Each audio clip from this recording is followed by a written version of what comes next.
जो प्रतिदिन भगवान की चर्चा सुनता है, वो चाहे पुलकस हो, स्वपच हो, चांडाल हो, म्लेच्छ हो, कोई भी पापी हो, वो जगत बंदनी सौभाग्यशाली परम पद को प्राप्त होगा जो रोज भगवान की चर्चा सुनता।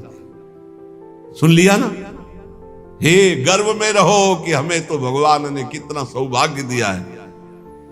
जो पुण्यात्मा भगवान के भक्तों का संग करता है तो उसकी बात ही क्या है। भगवान श्री हरि के भक्तों का संग करने वाले को कभी गर्भवास का दुख नहीं भोगना पड़ता। और सुनो, चार लोग जहां खड़े हैं उनके बीच में जो भगवान नाम कीर्तन करता है, राधा राधा हरि राम कृष्ण हरि राम कृष्ण हरि, तो गंगा आदि पवित्र नदियां इंतजार करती कि वो कभी आकर अपने चरण हम पे स्पर्श करा दे तो हम निष्पाप हो जाए। ओहो, वो समस्त संसार को पावन करने वाला भक्त होता है जो समाज में नाम कीर्तन करता है, दिखावे के लिए नहीं, भगवत यश के लिए। हम भगवान का यश सबके कानों में सुना रहे हैं जिससे सबका मंगल हो। जो भगवान का नाम कीर्तन करता है उसका दर्शन, उसका स्पर्श, उससे वार्तालाप करने से ब्रह्म हत्या जैसे पापों से मुक्ति मिल जाती है। जो नाम कीर्तन करते हैं, भगवत यश में डूबे रहते हैं, ऐसे संतों के, ऐसे भक्तों के दर्शन से, संभाषण से, स्पर्श से ब्रह्म हत्या जैसा पातक नष्ट हो जाता है। इसमें तनिक भी संदेह नहीं करना। जो करताल बजाते हुए भगवान का नाम कीर्तन करते हैं, भगवान के लीलाओं के पद गायन करते हैं, बड़े से बड़े महापाप भी भस्म हो जाते हैं। ये संगीत सबके पास है, राधा राधा राधा राधा राधा राधा राधा बनी वृषभानुनंदिनी आज भूषण बसन विविध पहिरे तन पीव। ये अमृत है, महाअमृत है। जो ऐसे भक्तजन हैं उनका दर्शन मात्र जीवों को पवित्र कर देता है। हे महर्षियों, श्री कृष्ण नाम सब तीर्थों का परम तीर्थ है। जिसने श्री कृष्ण नाम को अपनाया वह पृथ्वी को पावन करने वाला है। और श्री कृष्ण जिनका नाम रटते हैं वह है राधा, और जिसने राधा नाम रटा वो श्री कृष्ण को अधीन करने वाला है। इसलिए मुनिजनों, ये कलिकाल है, किसी अन्य साधनों की तरफ चित्त मत लगाओ। प्रभु की प्रदक्षिणा करो, प्रभु की सेवा करो, प्रभु को नमस्कार करो, प्रभु की ही आराधना में रहो। जो थोड़ी सी भी पूजन की वस्तु प्रभु श्री कृष्ण को प्रेम से समर्पित करता है वो तीनों लोकों का स्वामी हो जाता है। भगवान महेश्वर अपने एक ही भाव को प्रदान करते हैं, वो भगवान के सायुज्य मोक्ष को प्राप्त होता है। जैसा भगवान का वैभव ऐसा उसका वैभव। जो पुनर्जन्म संसार में ना चाहता हो वो अविनाशी परमात्मा जिनका चरणामृत महादेव जी भी अपने मस्तक पर धारण करते हैं, उन श्री कृष्ण को जो पुकारता रहता है, स्मरण करता रहता है, उसका पुनर्जन्म नहीं होता। इसीलिए भगवन नाम सर्वोपरि महिमा से गरज रहा है। पतितः स्खलिताश्चारतः छुत्वा वा विवशो ब्रुवन् हरेनम इत्युच्चैर्मुच्यते सर्वपातकम्। गिरते समय, फिसलते समय, दुख आते समय, छींकते समय ऊंचे स्वर से बोल उठे हरे नमः, श्री हरे नमः, बोले सब पापों से मुक्त हो जाता है। कितना बढ़िया भगवान के नाम की ना रुपया लगता है, ना पवित्रता की बात है, बस नाम जपे जाओ, आनंद ही आनंद है। 10 नामापराध से थोड़ा बच के, 10 नामापराध जो पीछे चर्चा हुई, सुन रहे हो तो इसको धारण करो। कह रहे हैं श्रोताओं के लक्षण सुन लो। पहला होता है श्रोता चातक। चातक कहते पपीहा को। जैसे बादल से वर्षा सीधे चोंच में लिया और पान कर गया, उसी प्रकार जो श्रोता वक्ता के मुख की तरफ एकाग्र दृष्टि से देखता रहता है और जो शब्द निकलते हैं उनको पकड़ा पी गया अंदर, उसे चातक श्रोता कहते हैं। एक हंस श्रोता। हंस को जैसे दूध और पानी मिला के रख दो तो दूध पी जाएगा, पानी छोड़ देगा। ऐसे ही जो श्रोता सावधान, अपने रस की उपासना की बात पकड़ ली, बकाया सब छोड़ दे। अपने रस की बात, जो अपने इष्ट गुरु की उपदिष्ट मार्ग की बात, उसे पकड़ ली और छोड़ दिया, वो हंस श्रोता। और एक तोता श्रोता, वो बस जितनी देर सत्संग सुन रहा है उतनी देर वो जहां बाहर निकला तो वो बस रटी रटाई बात, बस कोई न पकड़ना है न आचरण में उतारना, बस रटी रटाई बात। ऐसे अच्छा है, बढ़िया है, निषिद्ध तो नहीं है। ऐसे ही करो, रटते रहो, रटते रटते कभी सही में बोलने लगोगे। ऐसों के पास जब दूसरे लोग आते हैं तो उपदेश ही शुरू करते हैं। सत्संग में ऐसा ऐसा ये भी बुरा नहीं है, पर बात यह कि उतारना उसको पाई भर नहीं है। केवल इधर से सुना, उधर से तोता की तरह, रट्टू तोता की तरह सुना दिया, आचरण में उतारना नहीं। पर ठीक है, समय सार्थक गया सुनने का और समय सार्थक गया बोलने का। तीसरा है मछली श्रोता। ये बहुत उच्च कोटि के श्रोता है, जैसे हंस, चातक और मीन। ये अपलक नेत्र वक्ता की तरफ और भगवत रस का चर्चा को ऐसे पान करते हैं जैसे दुग्ध पान, अमृत पान किया जाए। ऐसे जैसे मछली का जीवन जल, ऐसे उसका जीवन सत्संग, उसके बिना वो जी नहीं सकता। ये उच्च कोटि के श्रोता होते हैं, चातक, हंस और ये मछली। ये प्रायः मौन रहते हैं। क्या सत्संग में हुआ, क्या कोई वार्ता नहीं करेंगे, जाओ दूसरा से पूछो। मौन रहेंगे, अपलक नेत्रों की तरफ, वक्ता की तरफ देखेंगे। जो शब्द आया प्राण पोषण की तरह उसे अंदर पान करेंगे और उसका आस्वादन वही जीवन बना लेंगे। जैसे मछली का जीवन पानी, तो सत्संग ही उनका जीवन। बहुत उच्च कोटि के, जैसे चातक और हंस और ये मछली, मीन। फिर एक होते हैं ब्रिक श्रोता।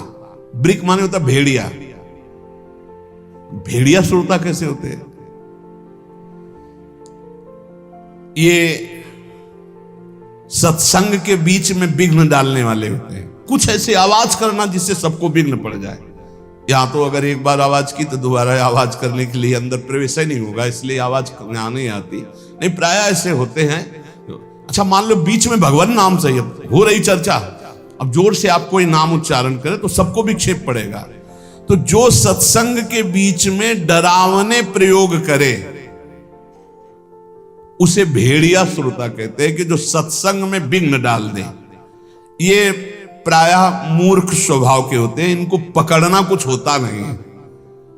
एक दो बार बात भी करने लगेंगे, ऐसा ये तो कहो बहुत शासन है, नहीं मोबाइल से भी बात कर सकते हैं, ऐसा होता रहता है।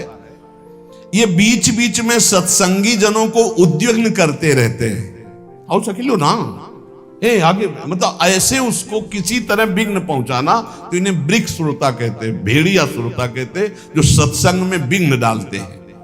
और एक भुरुंड जाति का पक्षी होता है, भुरुंड। उसका क्या होता है? वो केवल शिक्षाप्रद वाक्यों को पकड़ता है और दूसरों से भनाता है, उसे भुरुंडी श्रोता कहते हैं। भुरुंडी, आज ये सुना ऐसे, अब वो छाप मारेगा दूसरों के ऊपर जा जा करके, लेकिन अपने आचरण में नहीं लाना, केवल वो शब्द पकड़ रहा है दूसरों के ऊपर छाप मारने के लिए। और एक होते हैं वृष श्रोता।